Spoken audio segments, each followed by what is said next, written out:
Bismillahirrahmanirrahim. Alhamdulillahirabbil alamin. Wa bihi nasta'inu ala umuri dunya waddin.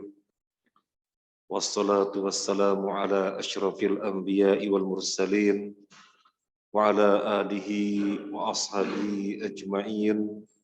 Wa la hawla wa la quwwata illa billahil aliyyil azim.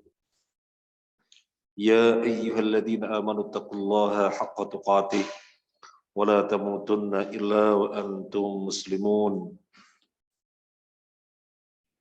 Ya ayyuhan nasu taqu rabbakumul ladzi khalaqakum min nafsin wahidah wa khalaqa minha zawjaha wa batha minhuma rijalan katsiran wa nisaa'a wattaqullaha alladzi tasaaluna bihi wal arham innallaha kana 'alaikum raqiba.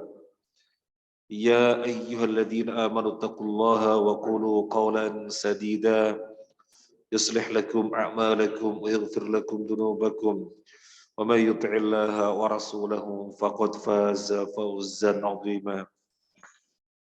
Amma ba'du fa in asdaqal hadits kitabullah wa khairal hadi hadi Muhammadin sallallahu alaihi wasallam wa syarrul umuri muhdatsatuha wa kullu muhdatsatin bid'ah wa kullu bid'atin dhalalah wa kullu dhalalatin finnar.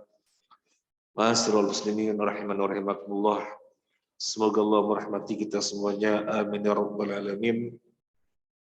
Kita bersyukur kepada Allah Azza wa Jalla yang menjadikan kita memiliki hati-hati yang dicintakan kepada ilmu, sehingga kita senang hadir di majelis taklim. Majelis ilmu, majelis taklim, faedahnya banyak. Yang pertama, kita hadir di dalamnya, maka insya Allah kita berada di bawah malaikat dengan sayap-sayapnya yang dibentangkan. Yang kedua, kita berada di suatu upaya untuk dimudahkan prosesnya ke surga. Nabi sallallahu alaihi wasallam bersabda, "Man salaka tariqan yaltamisu fi ilman sahalallahu lahu bi tariqan ilal jannah." Barang siapa yang menempuh jalan, meninggalkan tempat kita menuju suatu majelis yang di situ kita menuntut ilmu, apa kata Nabi? Sahalallahu lahu bi tariqan ilal jannah. Allah akan mudahkan baginya jalan menuju surga. Kemudian majelis ilmu adalah sarana yang paling baik untuk mengkondisikan keimanan kita, di mana keimanan naik turun dan butuh dikondisikan.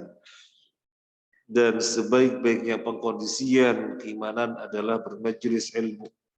Di dalam majelis ilmu diperdengarkan ayat-ayat Al-Quran, diperdengarkan penjelasnya, itu hadis-hadis Nabi, maka hati akan menjadi lembut. Kalau hati sudah lembut, segalanya akan beres insya Allah.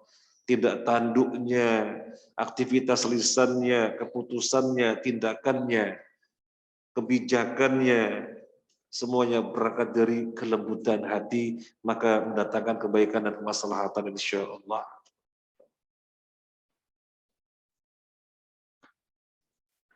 Jadi terlalu banyak faedah-faedah dari majelis ilmu.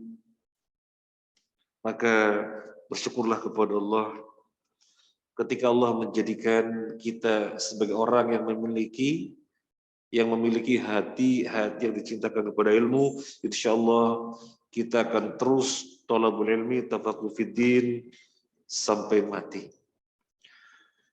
Para jamaah rahiman wa rahimakumullah, ini adalah pertemuan yang ke-11 dari kajian Kitab Tauhid yang ditulis oleh Syekh Muhammad At-Tamimi rahimahullah wa ghafarahullah wa lana wa liwalidina wa li asatidina wa li masyayikhina wa li jamil muslimin wal muslimat amin ya rabbal alamin.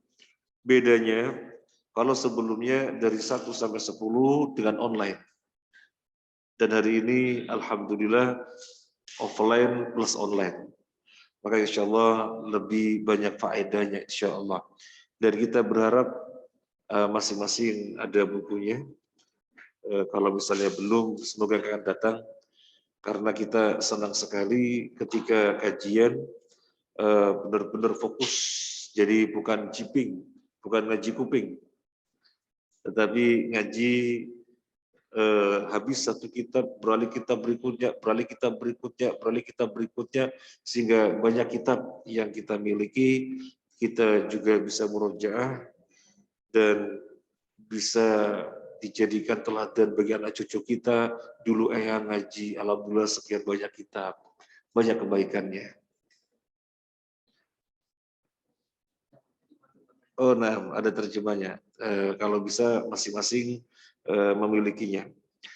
Sekarang bab yang ke-11, judulnya menyembelih binatang dengan niat karena Allah. Dilarang dilakukan di tempat yang dipergunakan untuk menyembelih binatang bukan karena Allah. Edisi terjemahannya panjang. Kalau edisi bahasa Arabnya, la yudbahu lillah bimakanin yudbahu fi li ghairillah. Menyembelihnya benar. Binatangnya halal dan disembelih benar karena Allah. Tetapi masalahnya pelaksanaannya di tempat yang di situ digunakan untuk menyembelih binatang yang tidak karena Allah.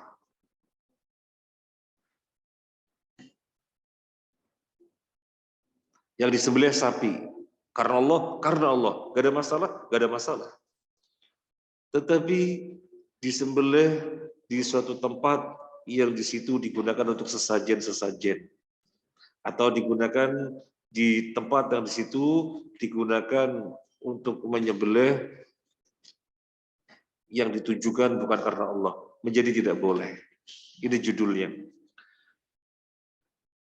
Kita mulai dari surat At-Taubah ayat 107 sampai 108. Mungkin yang nggak ada kitabnya bisa dengan mushaf. Kita akan mengkaji 107 sampai 108. Seperti biasanya kita baca ayatnya, kemudian nanti dibantu dibaca terjemahnya dan kita ambil faedah-faedahnya. A'udzu billahi minasyaitonir rajim. والذين اتخذوا مسجدا ضرارا وكفرا وتفريقا بين المؤمنين وإرصادا لمن حارب الله ورسوله من قبل ولا يحلفن إن أردنا إلا الحسنى والله يشهد إنهم لكاذبون. Monggo.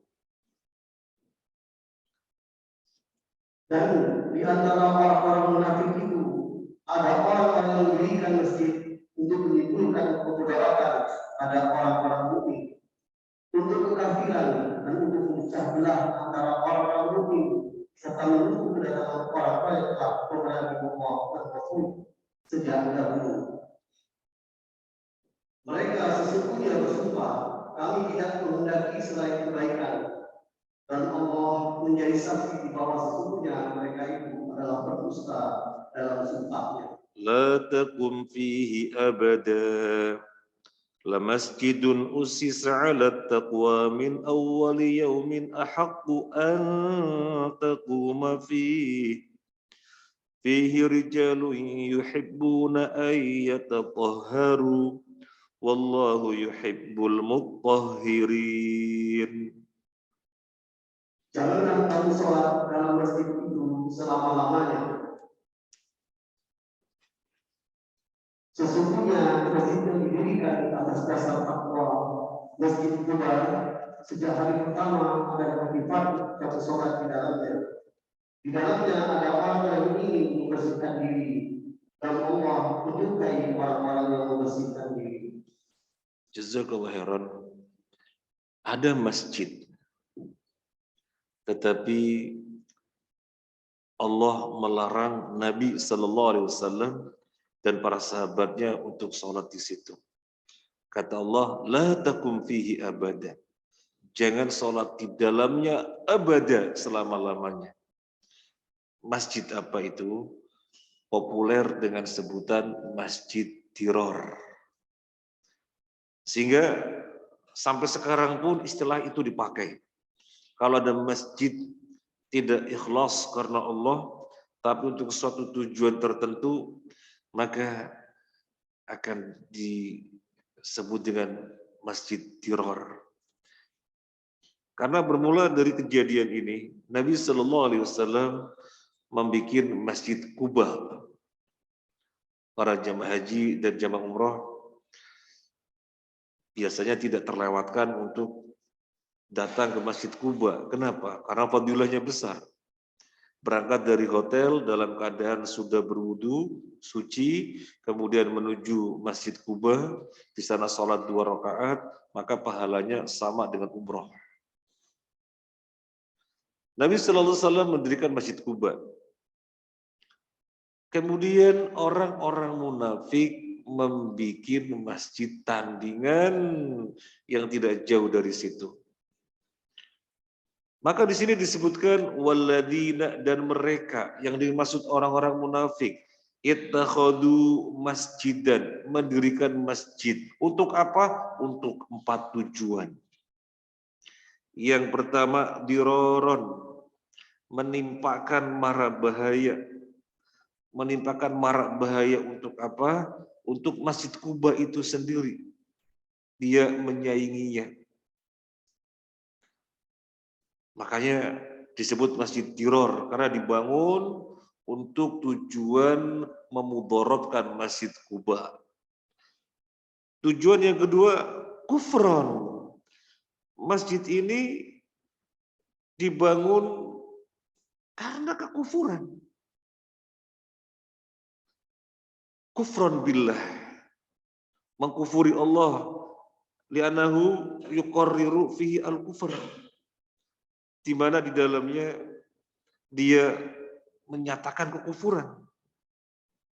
Bukan masjid sebagaimana yang kita bangun imanan, ini dibangun kufron karena pengingkaran kepada Allah. Kemudian watafriqo, untuk memecah belah. Memecah belah antara siapa dan siapa? Watafriqom bainal mu'minin. Memecah belah antara kaum mukminin. Fabadalan min ayyusalliya fi masjid Kuba saffun as-saffani yusalli fihi nisfu saff wal baquna fil masjidil akhar. Berapa orang yang salat di Masjid Kuba?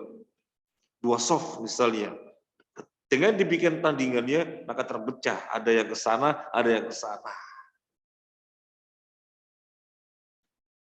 Padahal yang dikehendaki di dalam syariat, kalau tempatnya masih satu wilayah, satu berdekatan, cukup satu masjid yang menghimpun orang-orang yang ada di situ. Ada apa dibikin di dekatnya masjid lagi? Memang tafriqa. Tujuan untuk memecah belah di antara kaum mukminin. Kemudian wa irsada, untuk memata-matai. Bagi siapa? Siapa yang melakukan tindakan memata-matai? Liman haraballaha wa rasulahu min qabl.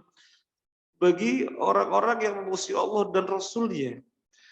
Jadi ada ikatan kerjasama ketika itu antara orang-orang munafik yang ada di Madinah. Ketika di Mekah belum ada orang munafik. Ketika di Mekah belum ada orang munafik. Munafik baru ada ketika di Madinah. Ketika melihat perkembangan kaum muslimin sedemikian rupa semakin kuat dan seterusnya, mereka kemudian terancam keadaannya dan mencari selamat, berbuka dua. Nah, mereka orang-orang munafik bekerja sama dengan orang-orang kafir yang berada di Syam. Keduanya ada murasalah, surat menyurat. Bagaimana biar aman ketika butuh pertemuan untuk rapat atau semacamnya? kamuflase, berada di masjid. Siapa yang akan curiga? Siapa yang akan curiga berada di masjid? Maka Allah menyatakan itu masjid didirikan selain diroron wa kufra wa tafriqom bainal mu'minina juga wa irasada, untuk tempat memata-matai bagi mereka yang memusuhi Allah dan Rasulnya. Ayat ini turun berkenaan dengan suatu ketika mereka orang-orang munafik yang telah mendirikan Masjid Kuba, Masjid Diror, datang kepada Nabi Sallallahu Alaihi Wasallam, ya Rasulullah, kami telah mendirikan masjid, ya Rasulullah, rasanya tidak sempurna kalau kau tidak sholat di dalamnya. Apa kata Nabi Sallallahu Alaihi Wasallam? Ya, saya akan sholat di situ. Tapi tidak bisa sekarang. Soalnya sekarang saya harus berangkat ke Tabuk. Nabi harus berangkat ke Tabuk dengan para sahabatnya. Maka Nabi tidak bisa menyanggupinya sekarang. Tetapi kemudian Allah peringatkan, la takum fihi abada. Jangan sholat di dalamnya selama-lamanya. Nabi dikasih tahu. Nabi dikasih tahu.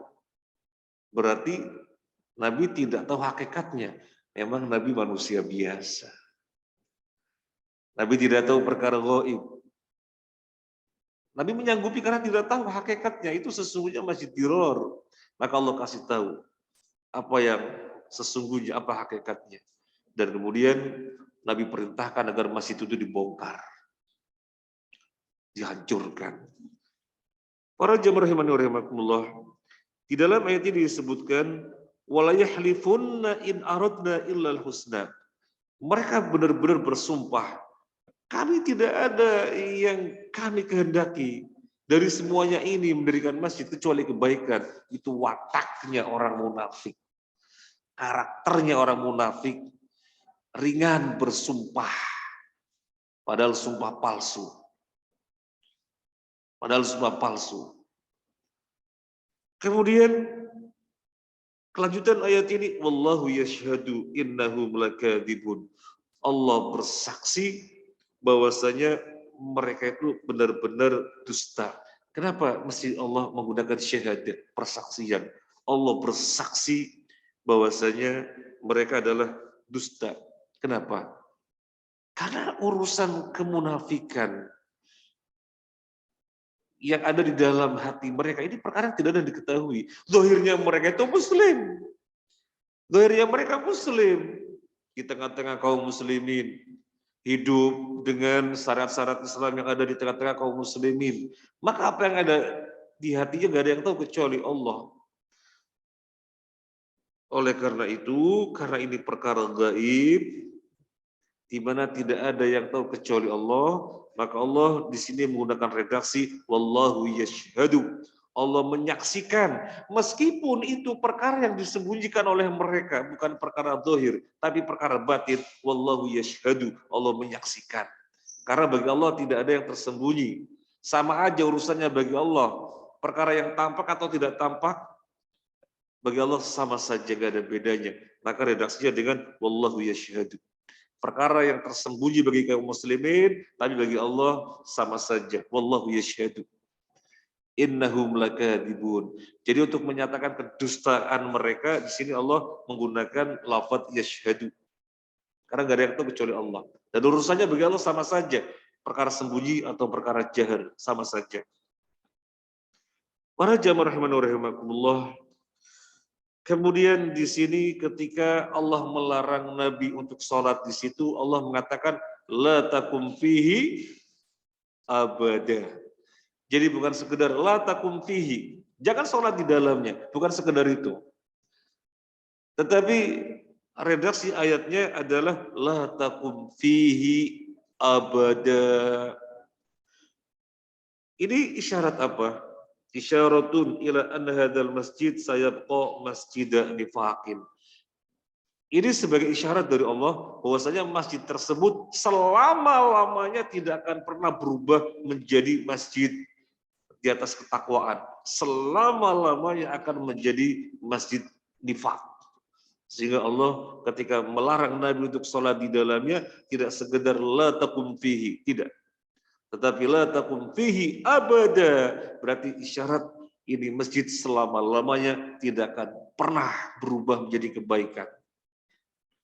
Ini nggak ada yang tahu kecuali Allah, ini perkara gaib. Dan Nabi dikasih tahu. Makanya kemudian Nabi putuskan agar dihancurkan itu masjid. Kemudian kelanjutan hadis ini, kelanjutan ayat ini, fihi rijalun yuhibbuna ayyatatahharu. Di dalamnya ada orang-orang yang senang untuk mensucikan diri. Senang untuk bersuci. Di dalam masjid mana? Di dalam masjid Kuba. Oh, ada kelewatan ya, ada kelewatan. La takum fi abada, la masjidun usisa ala taqwa. Sungguh ada masjid yang dibangun di atas ketakwaan. Kebalikannya masjid tiror adalah masjid Kuba. Kalau masjid diror dibangun dengan tiroron, wa kufron, wa tafriqon, bainal mina, bersoda, tapi ada masjid yang kebalikannya. Usisa ala taqwa, dibangun di atas takwa. Min awwali yaumin, sejak hari awal. Sejak kapan? Sejak dibangun hari pertama. Kapan? Dalam perjalanan Nabi Hijrah. Dalam perjalanan Nabi Hijrah. Beliau berhijrah dari Mekah menuju Madinah.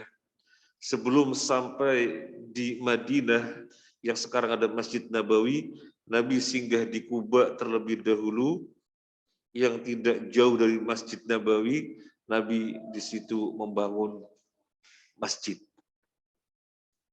Jadi hijrah dari Mekah ke Madinah yang dilakukan Nabi pertama kali sebelum sampai di Madinah itu membangun masjid di tengah-tengah perjalanannya, yaitu Masjid Kuba. Selain membangun masjid, yang dilakukan Nabi adalah mempersaudarakan Muhajirin dan Ansar. 45 dari Muhajirin, 45 dari Ansar dipersaudarakan, bahkan saling mewarisi. Seperti saudara kandung yang kemudian dihapus saling mewarisinya, tetapi sebagai saudara seperti saudara kandung masih berlanjut. Nah, jadi sejak pertama kali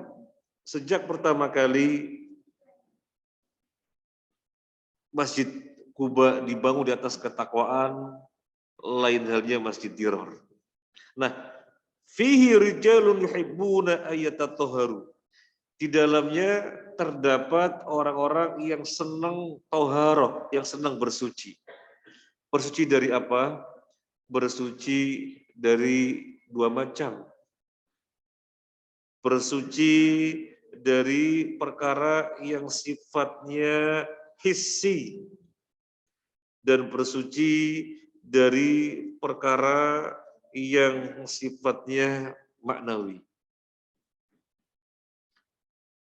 Yang sifatnya maknawi, mensucikan diri dari kedengkian, mensucikan diri dari kesyirikan. Suci secara hissi. Orang Kuba dikenal dengan bersuci yang sempurna. Bagaimana bersuci yang sempurna? Bersuci itu kan ada 3 cara.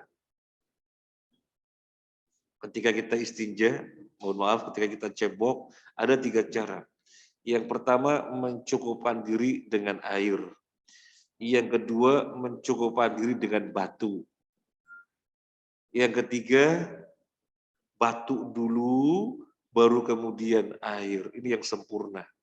Yang kita lakukan selama ini itu bukan yang sempurna.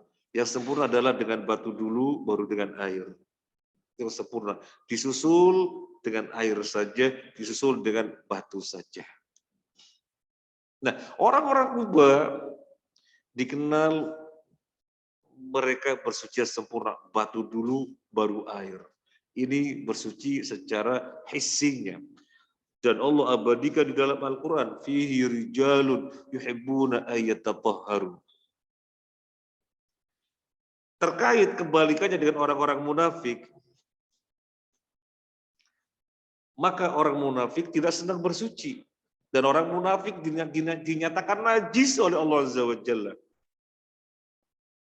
Di dalam surat At-Taubah ayat 95 Allah berfirman,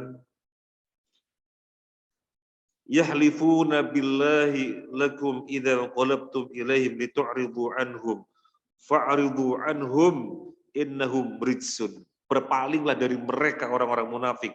Innahum rijsun, sesungguhnya mereka adalah rijsun, najis. Jadi kebalikannya dari orang-orang Kuba semuanya. Masjidnya masjid Diror. Kuba masjidnya masjid dibangun di atas takwa. Mereka dinyatakan sebagai orang-orang yang najis. Orang Kuba malah dinyatakan orang yang senang toharoh. Dengan toharoh yang sempurna. Wallahu yuhibbul mutahhirin. Dan Allah mencintai orang-orang yang bersuci. Allah mencintai. Yang menyatakan Allah mencintai siapa? Allah sendiri. Berarti Allah punya sifat cinta, iya. Kita pun menetapkan sebagaimana Allah menetapkan untuk dirinya. Itsbatul mahabbah lillah.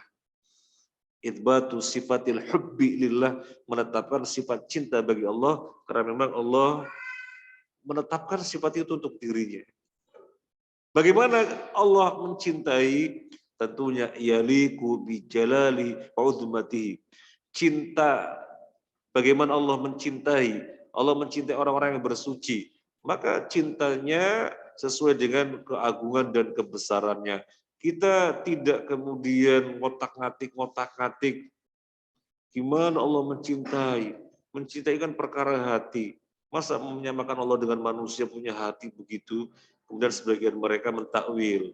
Yang dimaksud mencintai di sini bukan mencintai dalam makna yang sesungguhnya. Yang dimaksud mencintai di sini adalah ats-tsawab wal iradah. Tsawab, memberikan balasan, baik balasan dengan suatu perbuatan atau suatu kehendak. Yang jelas bukan cinta, tetapi memberi balasan. Ini kata mereka mentakwil karena tidak mau mengakui Allah memiliki sifat cinta. Nah, itu tentunya tidak tepat karena dia memahami sifat Allah dari diri mereka sendiri, padahal tidak pernah ada keterangan dari Nabi, dari para sahabat, dan yang ada adalah sebagaimana dijelaskan oleh para ulama, menetapkan sifat untuk Allah sebagaimana yang Allah tetapkan untuk dirinya, dan sebagaimana yang Nabi tetapkan untuk Allah tanpa ta'til, tanpa tahrif, tanpa takyif, tanpa tamthil. Intinya Allah memiliki sifat cinta sesuai dengan keagungan dan kebesarannya. Kita nggak boleh mengutak-utik bagaimana cintanya, kayak apa cintanya. Wis kalau gitu jangan percaya, taktil. Atau menyamakan mungkin cintanya seperti ini, tidak boleh. Ya jelas kita menetapkan Allah punya sifat cinta. Demikian kandungan dari ayat ini. Kemudian apa yang terkait dengan bab kita? Apa yang terkait dengan bab kita? Menyembelih binatang karena Allah. Berarti benar gak ada masalah. Tetapi dilakukan di tempat yang di situ digunakan untuk menyembelih kepada selain Allah. Apa kaitannya? Wajhul munasabah minal ayat. Annahu lamma kana masjidu dirar mimma ittakhada atau mimma uttukhida lil ma'asi diraran wa kufran wa tafriqan bainal mu'minin nahallahu rasuluhu ayyakuma fihi fadalla ala anna kulla makanin yuqsa Allahu fihi annahu la yuqamu fihi fa hadzal masjid muttakhadun lis salah lakinnahu mahallu ma'siyatin fala tuqam fihi as-salah.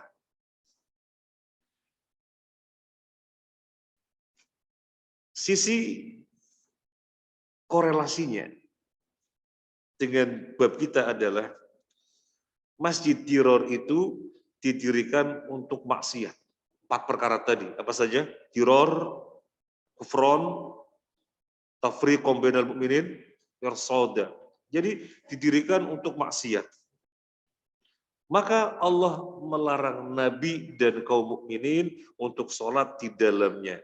Ini menunjukkan bahwasanya setiap tempat yang di situ digunakan untuk bermaksiat kepada Allah tidak boleh digunakan untuk sholat. Sholatan karena Allah, iya sholat karena Allah. Tapi di tempat yang di situ dijadikan maksiat untuk Allah. Masjid untuk sholat, masjid untuk sholat karena Allah, karena Allah. Tetapi itu masjid adalah tempat yang sesungguhnya digunakan untuk maksiat, maka tidak digunakan.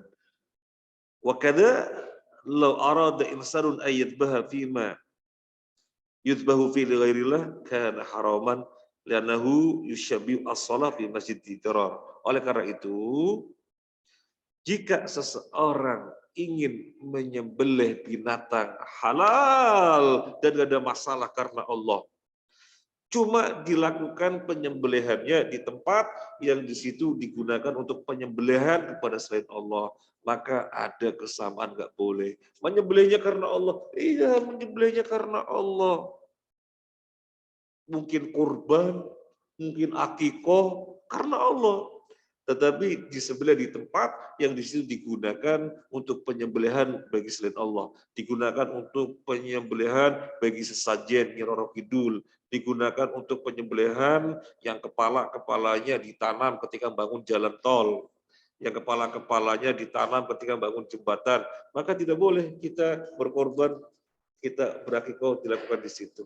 Mirip atau ada penyerupaan, ada kesamaan sebagaimana masjid Tiror. Jadi ini wajhul munasabahnya, korelasinya di situ, sehingga ayat ini dinukil oleh mu'allif rahimahullah ta'ala untuk membahas tema ini.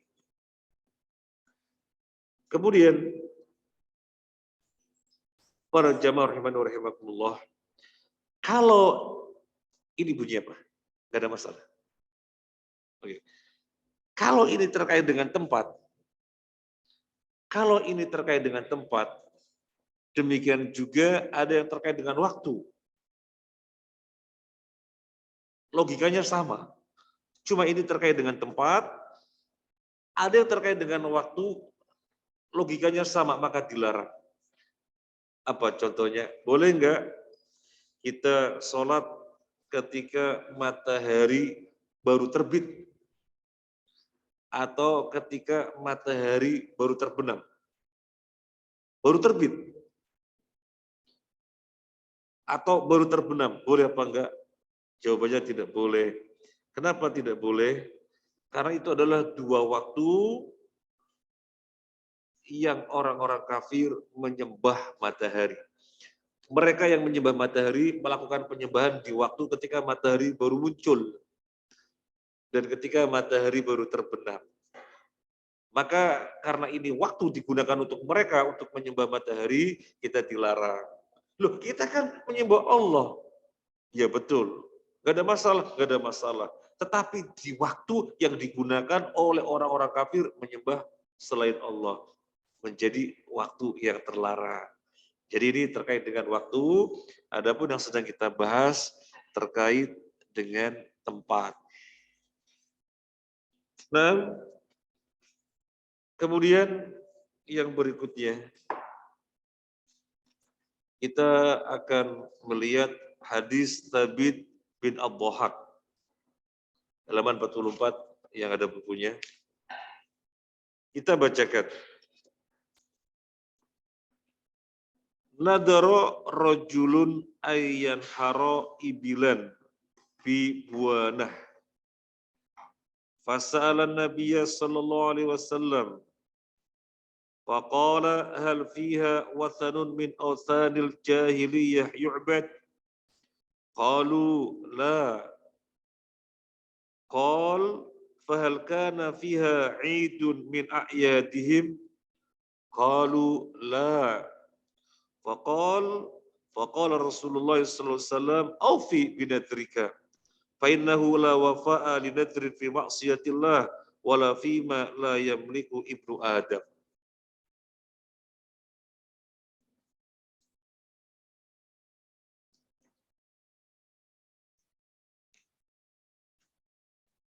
Artinya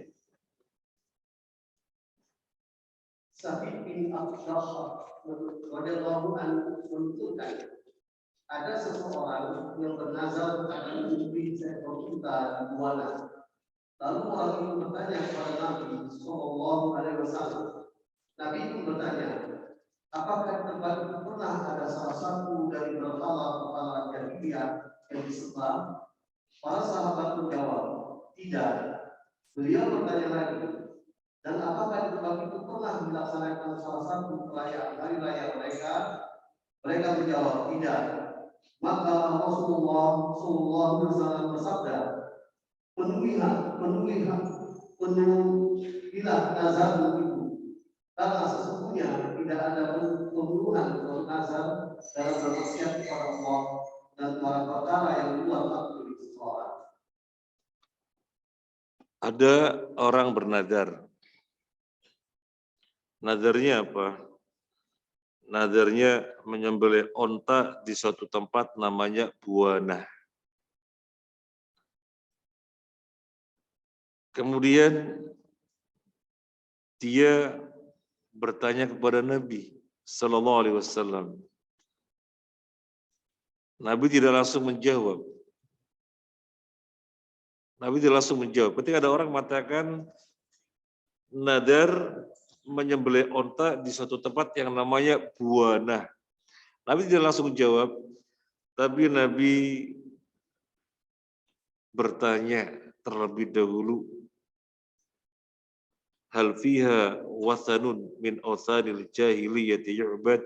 Apakah di tempat itu yang namanya buana ada berhala-berhala jahiliyah yang disembah? Qalu, mereka menjawab, lah, enggak ada. Kemudian Nabi bertanya lagi, fahal kana fa'idun min a'yadihim? Apakah di situ digunakan untuk perayaan dari antara perayaan-perayaan mereka? Qalu, mereka menjawab, lah. Faqala Rasulullah sallallahu alaihi wasallam, setelah terang datanya demikian, digunakan untuk menyembah berhala tidak, kemudian digunakan untuk perayaan dari antara perayaan mereka juga tidak, maka Nabi mengatakan aufi binadrika, tunaikan nadarmu. Fa innahu la wafa'a li nadrin fi ma'siyatillah, karena tidak boleh memenuhi nadar yang dia itu bermaksiat kepada Allah. Wala fi ma la yamliku ibnu Adam, dan tidak ada nadar pada perkara yang bukan merupakan miliknya. Para jamaah rahimakumullah, dari hadis ini ada beberapa faedah yang bisa kita ambil sampai nanti mengerucut apa keterkaitannya dengan tema kita, dengan bab kita. Yang pertama sekarang tentang nadar.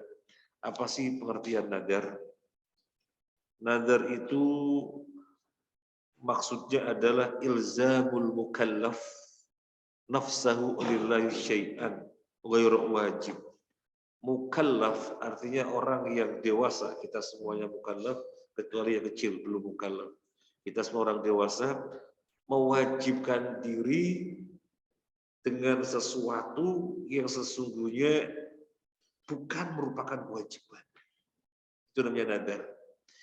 Mewajibkan diri dengan sesuatu yang sesungguhnya tidak berkewajiban, tetapi menjadi wajib karena dia telah mewajibkan untuk dirinya.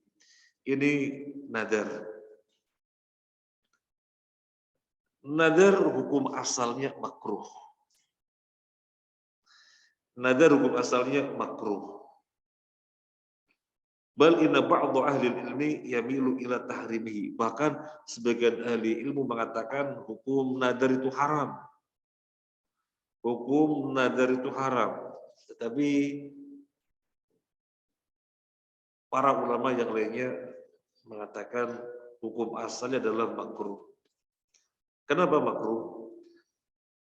Karena Nabi sallallahu alaihi wasallam Nabi melarangnya, dan beliau bersabda, la ya'ti bi khairin wa innama yastakhriju bi minal bakhil. Nadar tidaklah mendatangkan kebaikan, tetapi yang lahir darinya adalah kebakhilan.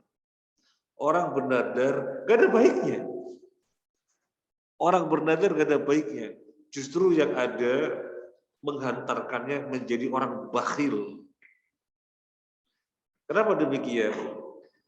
Orang bernadar berarti dia baru berbuat kebaikan dengan persyaratan. Apa bukan bakhil tuh? Mau berbuat baik pakai persyaratan-persyaratan. Ya Allah, kalau Engkau beri aku kemudahan sehingga bisnisnya lancar, nanti aku akan memberi santunan anak yatim. Mau memberi santunan anak yatim pakai persyaratan, kalau bisnisnya dilancarkan oleh Allah. Maka bakhil. Ya Allah, kalau saya sukses dengan IP sekian, saya akan memberi santunan untuk orang-orang du'afa. Mau menyantuni orang du'afa pakai persyaratan, ini bakhil. Maka nadar tidak mendatangkan kebaikan, sehingga hukum asalnya adalah makruh. Dia menjadi wajib ketika seseorang sudah menyatakannya. Ketika orang belum menyatakannya, itu makruh. Maka jangan diambil, itu makruh. Jangan diambil. Berarti gak usah nadar, makruh. Tapi kemudian ketika seseorang mengambilnya, hukumnya menjadi wajib. Dan Al-Quran menyatakan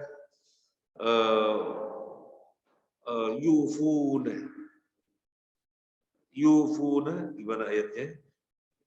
Yufuna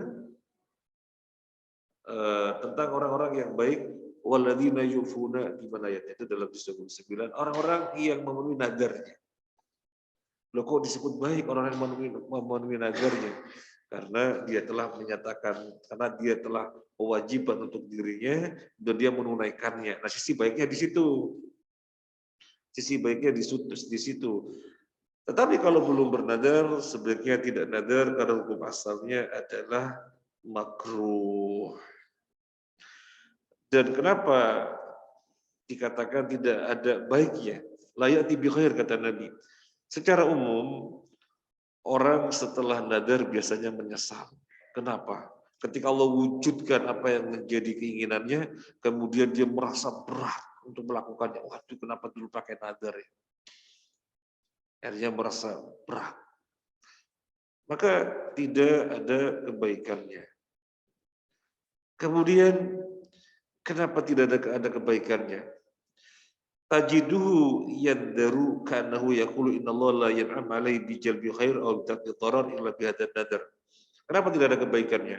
Ketika orang bernadar, maka kita melihatnya seakan-akan dia itu memahami Allah tidak akan memberikan kenikmatan kecuali dengan persyaratan ini. Wah, ada orang nadar. Maka kita melihat kondisinya seakan-akan yang dia pahami gak akan ada kenikmatan yang Allah turunkan kecuali dengan suatu persyaratan. Allah menurunkan nikmat tidak perlu ada persyaratan-persyaratan. Innallaha huwar-razzaq dzul quwwatil matin. Allah zat yang beri rezeki, memiliki kekuatan, dzul quwwatil matin. Allah zat yang arhamur rahimin, rahmatnya sangat luas sekali. Allah memiliki 100 rahmat. Satu bagian dari 100 itu dibagikan di antara makhluknya, sehingga makhluk-makhluk yang mencurahkan kasih sayang, anak kepada orang tuanya, menyayanginya orang tua kepada anaknya, sampai kuda ketika anaknya menyusu kakinya diangkat biar tidak sampai nginjek anaknya. Itu menggunakan rahmat Allah yang cuma satu. Mana 99? Ada pada Allah. Lo kok pakai persyaratan agar Allah memberikan nikmat? Nah, yang terjadi demikian. Orang bernadar seakan-akan yang dia pahami Allah gak akan memberikan kebaikan kecuali dari persyaratan terlebih dahulu. Maka gak ada baiknya. Gak usah nadar. Tapi kalau sudah terjadi, wajib dilakukan. Nah, ini pengertian nadar. Seseorang bernadar untuk menyembelih onta. Sudah terjadi nadar. Tetapi dia akan menyembelihnya di buana, kemudian bertanya kepada Nabi. Nabi tidak langsung menjawab. Ini adalah adab mufti atau SOP-nya mufti, orang yang berfatwa. Jangan berfatwa sehingga masalahnya benar-benar terang. Sehingga masalahnya benar-benar terang. Maka ditanya dulu, setelah datanya lengkap dan kesimpulannya jelas baru jawab. Gimana ya Rasulullah? Saya bernadar menyembelih onta di buana. Maka Nabi bertanya, di buana itu apakah ada berhala-berhala jahiliyah? Mereka menjawab, nggak ada. Wah, mungkin kita jadi bingung. Ini yang bertanya satu orang, kok di sini disebutkan mereka menjawab. Menunjukkan pertanyaannya diajukan di majelis. Jadi yang bertanya satu orang. Sa'alaan Nabi, orang bertanya. Tapi kemudian hadisnya menunjukkan, mereka menjawab. Nggak ada ya Rasulullah, di buana nggak ada demikian. Berhala jahiliyah tidak ada. Nggak ada penyembahan berhala jahiliyah. Nabi bertanya lagi, kalau begitu, apakah di dalamnya digunakan untuk perayaan dari antara perayaan-perayaan mereka? Enggak ya Rasulullah. Enggak ada suatu perayaan apapun dari antara perayaan mereka. Kalau begitu silakan tunaikan nadarmu. Ketika jelas bahwasanya itu tempat steril, tidak ada berhala yang disembah di situ dan tidak digunakan untuk perayaan, nyata-nyata steril, silahkan, monggo tunaikan nadarmu. Silakan tunaikan nadarmu. Kemudian Nabi memberikan arahan. Fa'innahu la wafa'a li nadrin fi maksiatillah. Sesungguhnya tidak boleh memenuhi nadar di dalam perkara yang bermaksiat kepada Allah dan di dalam apa yang seseorang tidak memilikinya. Baik. Ada beberapa faedah yang bisa kita ambil dari hadis ini. Disebutkan di sini wathanun. Wathanun artinya berhala. Hal fiha wathanun min awthanil jahiliyah. Nah, kalau antum punya bukunya kan lebih enak lagi belajarnya karena lihat tulisannya begitu ya. Dan ini metode ngaji kita ya, biar enggak sekedar jiping, biar lebih mendalam dan faedahnya lebih banyak. Karena ya kalau orang yang baru ngaji biasanya dengan jiping sudah cukup, poin-poinnya apa itu. Tapi kalau orang sudah lama ngaji biasanya ada peningkatan-peningkatan terkait dengan bahasa, itu penting sekali. Nah, hal fiha wathanun min awthanil jahiliyah. Apakah di dalam terdapat wathan? Wathan artinya berhala.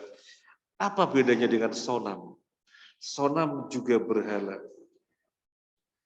Wathan itu berhala lebih umum. Batu yang dijadikan berhala, kayu, pohon, apa yang dijadikan berhala, itu wathan. Tapi kalau sonam, berhala yang lebih khusus. Berhala yang sudah diolah oleh tangan-tangan manusia, dipahat atau semacamnya. Itu sonam. Ya, itu sonam. Tapi intinya, baik wathan ataupun sonam, itu berhala. Kemudian di sini ada kata-kata al-jahiliyah. Apakah di dalamnya ada berhala-berhala jahiliyah? Memang ada berhala yang bukan jahiliyah. Jadi kan muncul pertanyaan semacam itu. Kenapa Nabi mengatakan hal fiha wathanun min awthanil jahiliyah? Bukan berhala itu tidak kebodohan, semua berhala kebodohan. Sama seperti ini. Ada nggak masjid yang bukan rumah Allah? Kenapa sampai Allah menyebutkan masjid Allah, penisbatan masjid kepada Allah? Innama ya'muru masajidallahi man amana billahi wal yawmil akhir aqama sholata wa ata zakata wa lam yakhsha illallah. Fa'asa ulaika ayakunu minal muhtadin. Kemudian penisbatan onta kepada Allah. Memang ada onta yang tidak diciptakan oleh Allah. Semua onta ciptaan Allah. Tapi kemudian ontanya Nabi Saleh dinisbatan kepada Allah, naqatallah. Nah, di situ ada makna tersendiri. Masjid Allah, padahal seluruh masjid adalah masjid Allah, menunjukkan tingginya nilai tempat yang namanya masjid. Makanya dinisbatan kepada Allah. Demikian pula naqatallah. Ini ontak secara khusus tersendiri, jangan macam-macam. Kaum Samud jangan macam-macam sama ontak ini. Ini ontak dinisbatan kepada Allah. Kalau kalian macam-macam pada onta ini, maka kalian akan diadab. Dan kemudian mereka nyata-nyata macam-macam di sebelah itu onta, maka mereka pun diadab. Nah, sekarang berhala, awthanal jahiliyah, hal fiha wathanun min awthanil jahiliyah. Karena yang namanya berhala ya perkara jahiliyah. Nah, di sini untuk menegaskan bahwasanya ini adalah kebodohan besar. Di situ ada mana kebodohan besar. Berhala berupa pohon, berupa batu kau disembah. Nah, di sini ada makna itu. Nah, kemudian ketika mereka mengatakan tidak ada, Nabi balik bertanya, apakah digunakan untuk Id? Mereka juga mengatakan tidak ada. Nah, yang pertama, apakah ada penyembahan? Yang kedua, apakah digunakan untuk Id? Ini dua perkara yang berbeda. Ketika Nabi bertanya, apakah ada penyembahan? Penyembahan itu perkara kesyirikan. Apakah di situ ada perayaan? Perayaan bukan perkara kesyirikan, tetapi perayaan adalah perkara yang bisa menghantarkan kepada kesyirikan. Jadi Nabi sebut objeknya yang merupakan syirik, dan Nabi juga tanya perkara yang bisa mendarat kepada kesyirikan. Jadi bukan syiriknya itu sendiri yang terlarang, tetapi perkara yang bisa menghantarkan kepada kesyirikan juga ternyata Nabi perhatikan sedemikian rupa.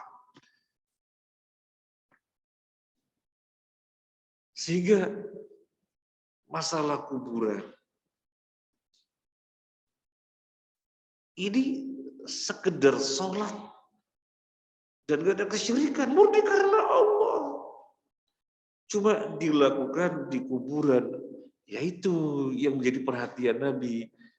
Bukan kesyirikannya itu sudah pasti, tetapi perkara yang menghantarkan kepada kesyirikan, Nabi tutup pintunya rapat-rapat. Karena Nabi tidak saja perhatian kepada sesuatu perkara yang memang dilarang, tetapi wasilah yang menghantarkannya juga dilarang. Ditutup rapat-rapat. Sedut dariah. Tindakan antisipatif biar jangan sampai terjadi. Sama seperti ini. Salaman sama orang tua kok nggak boleh. Barangkali kalau salaman sama-sama muda ada strumnya, kan begitu ya. Nyetrum. Nah ini sama orang tua nggak ada setrumnya, masa nggak boleh juga? Iya, syariat tidak membedakan tua atau muda. Yang jelas kalau bukan mahram tidak boleh salaman. Apa iya sih kemudian terjadi zina? Zina itu perkara jelas haram. Perhatian syariat bukan perkara yang nyata-nyata jelas hukumnya, tetapi perkara yang menghantarkan kepadanya juga memiliki hukum yang sama. Memiliki hukum yang sama. Nah, ini faedah bisa diambil dari hadis ini, di mana yang pertama Nabi bertanya tentang apakah di situ digunakan untuk kesyirikan? Tidak. Dan Nabi bertanya, apakah ada di situ perkara yang merupakan wasilah kepada kesyirikan? Perkara kesyirikan berupa korban, berupa penyembahan kepada selain Allah. Wasilahnya berupa perayaan itu mengantar kepada kesyirikan. Ketika dijawab dua-duanya tidak ada, baik yang nyata-nyata kesyirikan ataupun sarananya, wasilahnya, dua-duanya nggak ada. Nah, kalau tidak ada, maka silakan tunaikan nadar. Kemudian para jamaah rahimani wa rahimakumullah, kita perhatikan hadis ini. Nabi mempersilahkan orang menyembelih onta karena dia kan nadarnya dengan menyembelih onta di buana. Nabi mempersilahkan setelah jelas di situ tidak ada penggunaan untuk kesyirikan atau tidak digunakan wasilah untuk kesyirikan. Ini sesuai dengan judul kita.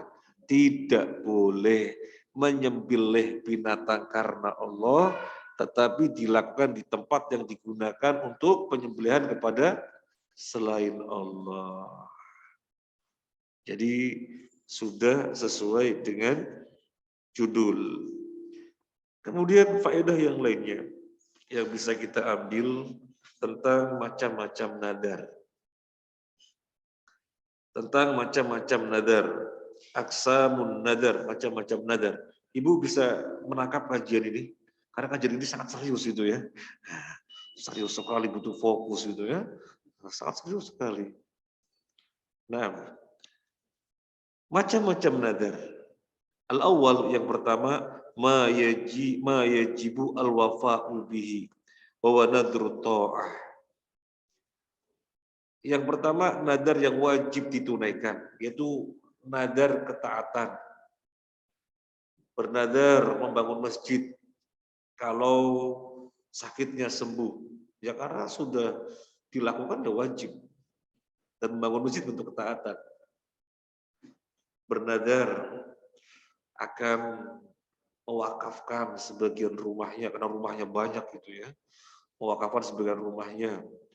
Kalau anaknya lulus jadi dokter misalnya. Kemudian lulus benar jadi dokter. Dia wajib menunaikannya. Kenapa? Karena mewakafkan rumah itu perkara kebaikan.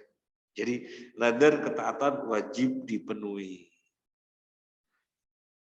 Nabi SAW bersabda, "Man nadhara ayyuti Allah fal yuti'hu." Barang siapa yang bernadar untuk mentaati Allah, maka penuhilah. Nadar yang kedua, ma yahrumu al-wafa'u bihi. Nadar tetapi haram penunaiannya. Nadar tapi haram dilakukan. Yaitu kebalikannya, nadrul maksiyah. Nadar untuk maksiat. Nabi SAW bersabda, "Wa man nadhara ay ya'siyallaha fala ya'si."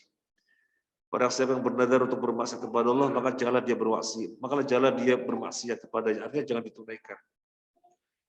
Jangan ditunaikan. Bernadar. Kalau berhasil nanti akan mengganggu tetangga. Mana tuh? Kalau berhasil akan mengganggu tetangga. Kan ini nadar, ya nadar. Nadar wajib ditunaikan. Betul. Kalau nadarnya tak ketaatan. Kalau nadarnya kemaksiatan tidak boleh. Terus gimana? Kalau tidak ditunaikan. Soalnya kalau ditunaikan, nadar maksiat. Kalau tidak ditunaikan, ya kalau ditunaikan, ya nggak mungkin itu maksiat. Terus kalau ditunaikan gimana? Kalau tidak ditunaikan gimana? Kan sudah janji. Nadar kan janji. Gimana? Tidak boleh dilakukan karena itu maksiat dan dia harus bayar kafarat karena janjinya.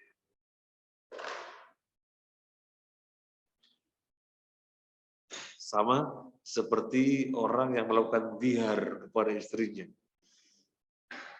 Artinya dia bersumpah untuk tidak menyentuh istrinya. Bersumpah untuk tidak menggauli istrinya. Ajib. Istri kan halal. Istri itu halal. Orang yang punyanya satu pengen dua kok. Yang dua pengen tiga, tiga pengen empat. Halal. Tapi ada orang bersumpah tidak akan menyentuh istrinya. Ajib. Ya karena ada masalah misalnya. Maka dia harus membatalkan, tapi karena dia sudah bersumpah, dia mesti bayar kafarat. Jadi seperti itu. Nah, sekarang yang ketiga, mayajri majrul yamin. Nadar yang sama seperti sumpah. Jadi bersumpah. Kalau nadar itu apa bedanya dengan sumpah? Nadar itu ada sesuatu yang diinginkan. Sehingga kalau terpenuhi, dia akan memenuhi persyaratan itu nadar. Kalau sumpah, tidak ada sesuatu yang terikat, itu bersumpah saja. Nah, sama saja. Maksudnya sama saja ada nadar yang secara hukum sama seperti sumpah. Sehingga kalau dia tidak menunaikannya, bayar kafarat sumpah. Bayar kafarat sumpah. Misalnya apa? Seorang bersumpah untuk apa? Misalnya orang bernadar untuk apa? Nadar untuk memakai baju. Saya bernadar untuk memakai baju. Apa nadar memakai baju? Setiap hari kita sudah pakai baju. Itu sama kayak sumpah gitu ya. Sama kayak sumpah hukumnya. Maka kalau dia tidak memakai baju, dia terkena kafarah sumpah. Kafarah sumpah dalam surat Al-Maidah ayat 89 itu berupa memberi makan 10 orang miskin atau memberi pakaian kepada mereka atau membebaskan budak. Kalau nggak ada semuanya tadi, maka boleh puasa 3 hari. Nah, ini surat Al-Maidah ayat 89. Kemudian yang ketiga ada nadar, tetapi disebutannya nadarul ghadab, nadar emosi. Misalnya 2 orang berseteru. Berhasil, nggak mungkin berhasil kalau begitu. Kawannya ngotot, berhasil. Dia ngotot lagi, nggak mungkin. Kalau berhasil, ya, kalau berhasil, aku tak puasa 1 tahun. Marah. Ya. Jadi nadar dilakukan oleh orang yang marah. Kawannya bilang berhasil, soalnya data-datanya sudah lengkap. Dia bilang nggak mungkin berhasil, berhasil nggak mungkin. Nah, kalau berhasil, aku tak puasa 1 tahun. Wah gitu ya, merepotkan diri puasa 1 tahun itu ya. Soalnya mau menegaskan bahwa itu nggak mungkin berhasil. Ternyata berhasil. Ayo puasa 1 tahun. Ayo puasa 1 tahun. Dia mesti memenuhi puasa 1 tahun. Kalau misalnya ternyata tidak, ya dia membayar kafarat seperti kafaratnya orang sumpah. Jadi ini macam-macam nadar.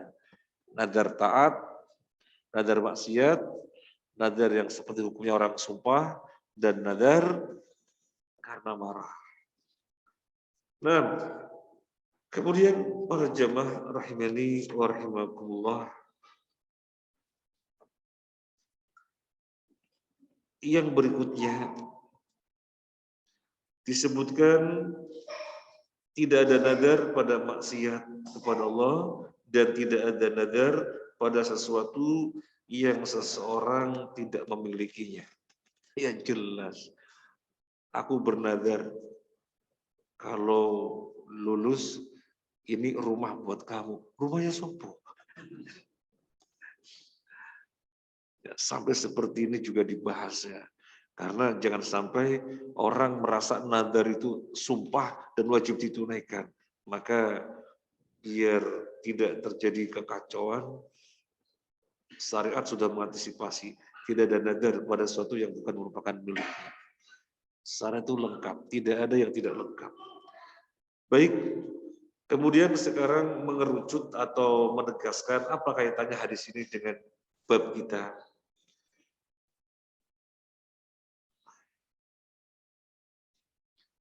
Annahu la yudbahu bimakanin yudbahu fi li ghairillah wa huwa masaqahul muallif min ajlihi wal hikmatin min dzalika ma yali. Tidak boleh menyembelih binatang karena Allah di tempat yang digunakan untuk menyembelih kepada selain Allah, karena ada beberapa hikmah. Al-awwal, yang pertama, annahu yuaddi ila tasyabbuh bil kufar. Yang pertama, akan menghantarkan tasyabbuh kepada orang kafir. Ini tempat digunakan untuk penyembelihan binatang-binatang sesajen. Kalau kita melakukannya di situ, berarti kita berbuat sesuatu yang menyerupai mereka. Meskipun secara hakikat tidak sama, mereka untuk Nyi Roro Kidul, untuk Nyi Roro Jonggrang, dan Roro-Roro yang lainnya. Ya. Tetapi ini untuk Allah, iya betul. Secara hakikat tidak sama, tapi menyerupai. Soalnya itu menyembelih di tempat yang sama. Maka akan mengantarkan kepada tasyabbuh bil kufar, nggak boleh. Ini hikmah yang pertama. Atsani, yang kedua, annahu yuaddi ila al-ightirar bi hadzal fi'l, di anna man ra'aka tadbahu bi makanin yadbahu fihi al-musyrikun dan anna fi'l al-musyrikin jaiz. Yang kedua, ada hikmah bisa melahirkan kesimpulan salah paham. Anda orang berilmu, antum orang berilmu, alhamdulillah. Karena antum ahli ngaji, antum dekat dengan majelis taklim, tetangga antum suka-suka bertanya kepada antum, konsultasi kepada antum. Kemudian antum melakukan penyembelihan korban di tempat yang orang menyembelih untuk sesajen. Maka bisa mendatangkan fitnah. Oh, berarti boleh toh. Nah, padahal hukumnya kan tidak boleh. Jadi akhirnya ada kesalahan. Karena akhirnya dipahami bahwasanya yang demikian, bahwasanya bukan sekedar itu, bahwasanya yang dilakukan oleh orang kafir selama ini adalah boleh. Yang dilakukan oleh mereka orang-orang yang beriman sesajen berarti boleh. Soalnya Anda juga menyembelihnya di situ. Jadi akan salah paham. Oh, berarti yang dilakukan oleh mereka selama ini benar. Nyembelih kerbau, kepalanya diarukan di laut selatan. Menyembelih kerbau ditanam untuk bangun jalan tol, untuk bikin bruk jembatan. Oh, berarti perbuatan mereka betul. Kesimpulan betul karena antum melakukannya di situ. Nah, ini hikmah yang kedua. Kemudian hikmah yang ketiga, ats-tsalits, anna haula'il musyrikin sawfa yakwun ala fi'lihim idza ra'au man yaf'alu mithlahum. Orang berbuat demikian, menyembelih karena Allah, tetapi di tempat yang di situ digunakan untuk sesajen, penyembelihan kepada selain Allah, akan menguatkan mereka. Kenapa menguatkan mereka? Karena ketika mereka melihat antum berbuat demikian, berbuat seperti mereka, maka akan menguatkan tindakan mereka. Karena sekarang kan kita justifikasi dan mempopulerkan tempat itu. Mempopulerkan tempat itu karena kita juga gunakan. Di mana Allah berfirman di dalam surat At-Taubah, wala yata'una mawti'an yaghidul kuffar wala yanaluna min adwinailin illa kutiba lahum bi amalun sholeh. Tidaklah mereka menginjak tempat yang menjadikan orang kafir marah, dan tidak pula menimpakan sesuatu kepada orang kafir, melainkan dicatat sebagai amal soleh. Amal soleh, kalau kita menginjak tempatnya orang kafir sehingga mereka marah, itu amal soleh. Atau kita menimpakan sesuatu kepada orang kafir sehingga mereka kemudian marah bahaya. Ini amal soleh. Ini dalam konteks jihad. Maka kalau begitu, kebalikannya jangan sampai berbuat yang menjadikan mereka kemudian kuat. Kita gunakan tempatnya untuk menyembelih jadi populer. Oh, tempatnya digunakan oleh kaum muslimin dan seterusnya. Ya, jadi akan menguatkan mereka, tidak boleh.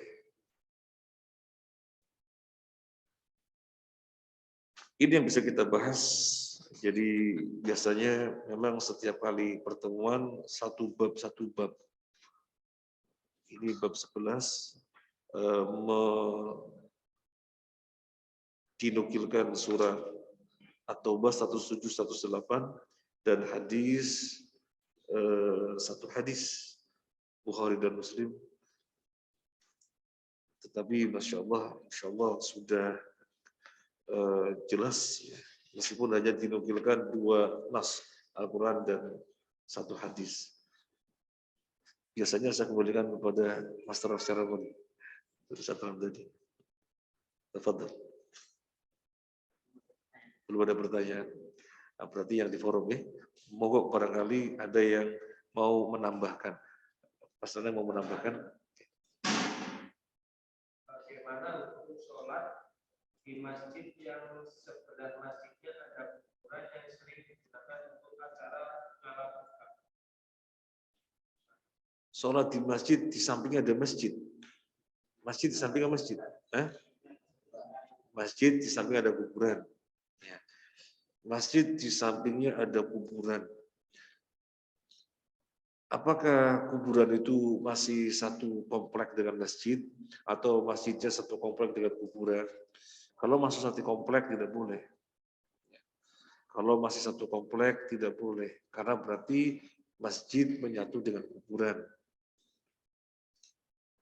Nah, kemudian jika yang dimaksud kuburan itu sering digunakan untuk kalah berkah, tambah nggak boleh lagi. Uang tidak ada itu yang kalah berkah atau apa, tetapi menyatu satu komplek tidak boleh, apalagi digunakan untuk kalah berkah. Ya. Tapi kalau kemudian yang dimaksud tidak menyatu, tidak bersatu, masjid di dekat kuburan, jadi tidak menyatu. Ya, mungkin dipisahkan oleh jalan dan yang lainnya. Berarti kita sholat di tempat yang benar. Urusan dekat kan bukan di tempat itu. Di mana yang dibahas di sini adalah menyembelih binatang karena Allah di tempat yang digunakan untuk menyembelih bagi selain Allah. Nah, jadi nggak ada masalah. Allah alam. Ada lagi? Oh, dari chat dulu. Oh, dari terus ya monggo. Kalau larangan tadi dilakukan akibatkan masjidnya atau hanya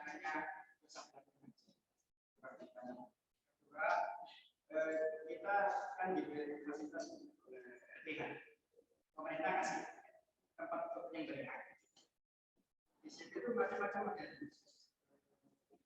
Bahkan kami itu sebenarnya satu area dalam satu lingkungan seperti ini. Kemudian modelnya juga macam-macam. Bahkan ada yang diambil. Kalau masih itu apa? Tapi itulah yang dikatakan selama ini. Sapi itu kan sudah dijaga. Apakah ini termasuk dalam kemaksiatan juga? Yang pertama, bagaimana sesembelihan yang dilakukan di tempat yang digunakan untuk menyembelih kepada selain Allah gitu ya. Kan secara hukum tidak boleh, jelas tidak boleh. Tapi sekarang gimana hukum sesembelihannya? Halal dimakan apa enggak kan begitu ya? Halal dimakan apa enggak? Halal atau sah itu pengertiannya adalah idza istaufa ar-ruknu wasyartu. Ketika terpenuhi syarat dan rukunnya. Nah, sekarang syarat-syaratnya sudah terpenuhi, rukun-rukunnya terpenuhi, terputus 3 urat, oh berarti terpenuhi, membaca bismillah terpenuhi, kemudian tidak untuk sesajen terpenuhi, berarti halal. Loh, tapi kan pelasannya di situ. Ya, halal berbarengan dengan maksiat yang dilakukan. Sama seperti orang sholat yang di situ ada kuburannya, sholatnya sah apa enggak? Sah. Karena bicara masalah sah itu idza istawfa rukun wa syartu. Kalau terpenuhi rukun dan syarat maka berarti sah. Nah, tapi berbarengan dengan sahnya sholat, dia berbuat maksiat, yaitu sholat yang di tempat yang terlarang. Sholat di tempat yang terlarang. Makanya di dalam asar sahabat disebutkan, para sahabat sholat, setelah sholat selesai, di situ ada kuburan. Kemudian orang-orang, wah kuburan, kuburan. Tapi mereka tidak mengulangi sholatnya. Artinya sholatnya sah, tidak ada masalah. Adapun ini karena ketidaktahuan. Seandainya orang tahu dan sholat di situ, ya sah sholatnya bersama dengan kemaksiatan yang diperbuatnya. Nah, kemudian yang kedua, menyembelih di RPH. Ya, menyembelih di RPH.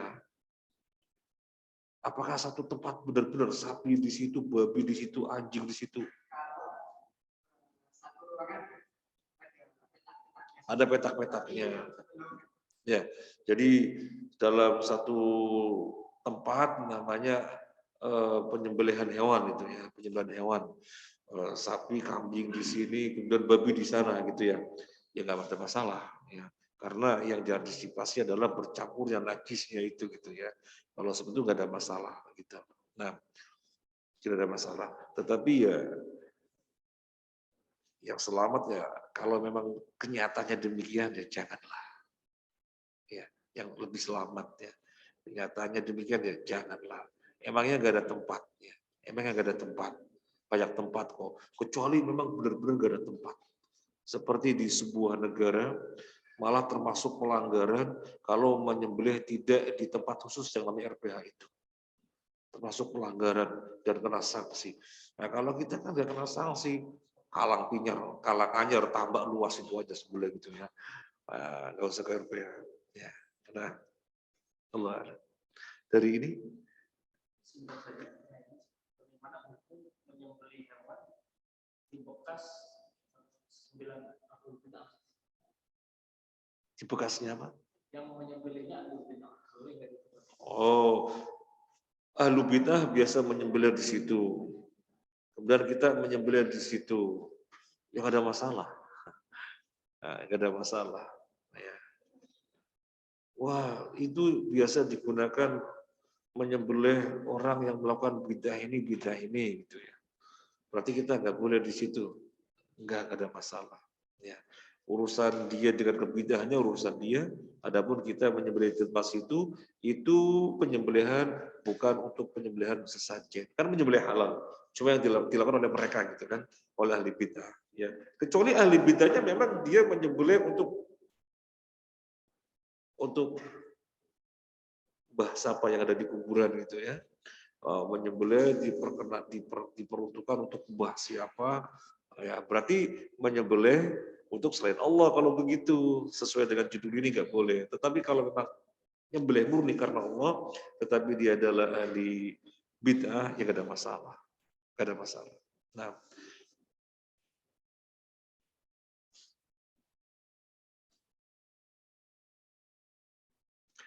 orang ahli bid'ah dia menjadi imam, kita jadi makmum boleh apa enggak? Kalau bid'ahnya bukan bid'ah mukafirah, ya kita jadi makmum.